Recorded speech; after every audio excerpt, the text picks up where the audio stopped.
You ever read a book that makes you feel watched? Like, it's not just telling a story, it's quietly judging you. That's what this book, Crime and Punishment, did to me when I first read it in around 3 years ago, in I think 2022. I've read this book twice. Now, the last time I read it was last year, around October, November. And it's been quite a journey, let me say that.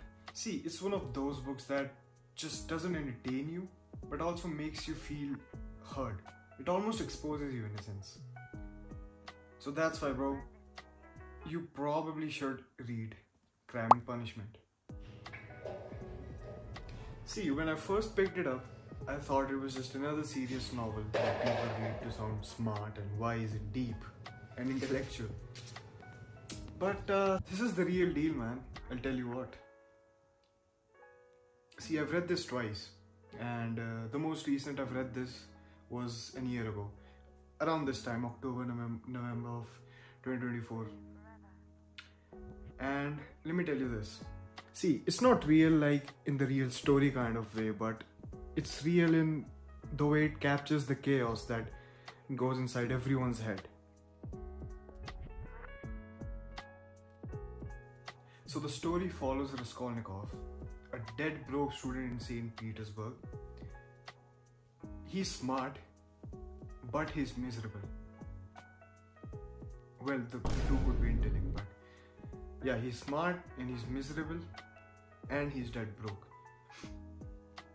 And he's just convinced that some people, some great men, as he mentions in the book, like Napoleon, Alexander, etc., are just above morality. Like, they're allowed to kill thousands and thousands and thousands of people if it in the end amounts to something great. This train of thought reminds me of a philosophy called utilitarianism that basically treats people like numbers. Honestly, like, that's just the crux of it. So basically what it means is, merrily we fall out of line,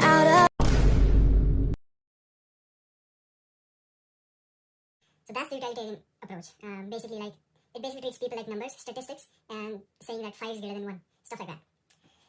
So Raskolnikov convinces himself in the end that, you know what, maybe killing that old pawnbroker, that good-for-nothing pawnbroker that beats her niece, her disabled niece, and treats her like a servant and just never returns money to anyone, maybe killing her is not that bad of an idea because it's a net good. And also he'll be able to steal money and he'll be able to afford his rent, afford university, and oh yeah, side tangent I forgot to add, that due to his poor conditions, his mother and his sister back home decided that his sister would actually marry a rich man so that she could basically help him with his tuition fees. So yeah, there were all these reasons for him to justify killing that old woman, and so he does. Yep, he actually does kill the woman. And no, these are not spoilers. This is literally like the first 46 to 50 pages of the book.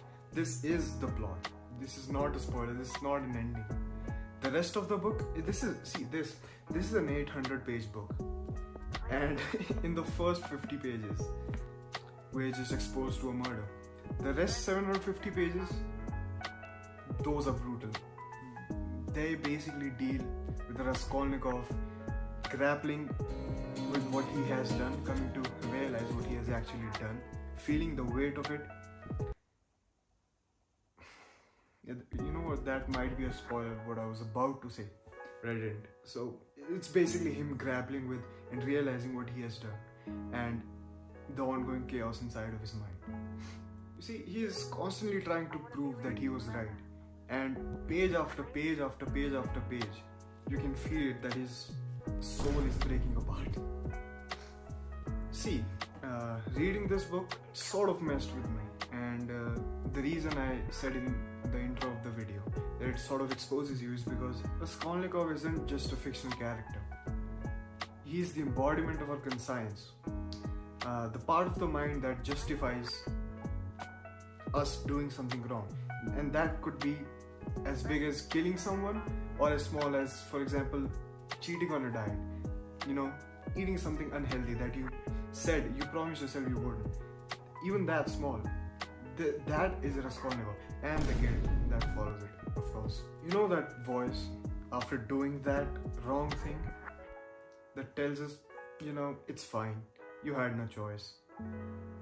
That also comes in the head of Raskolnikov, but Dostoevsky doesn't let you hide from it. Dostoevsky exposes it, brings it to your face, basically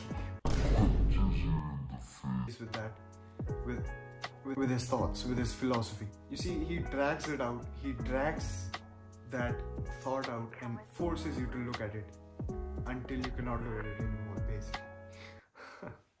But the thing is, this book isn't just dark, it's also about redemption. It's about suffering and how suffering can make someone human again. Even when Raskolnikov hits rock bottom, Dostoevsky never fully condemns him. What he does say is, you're guilty, but you're still capable of change. And that's what we, the readers, are exposed to. And that's what Dostoevsky makes us read at the end of the book. See, this book reminds you in a sense that being human means making mistakes, doing something wrong, and still changing, learning from your mistakes and getting back up. So yeah, if you've ever wondered what real guilt actually feels like, read Crime and Punishment. If you've ever wondered why normal or good people even sometimes may do wrong things, read Crime and Punishment. And if you've ever thought if someone with his psyche in the depths of hell could be saved, read Crime and Punishment. See, it's not an easy read, but it is rewarding.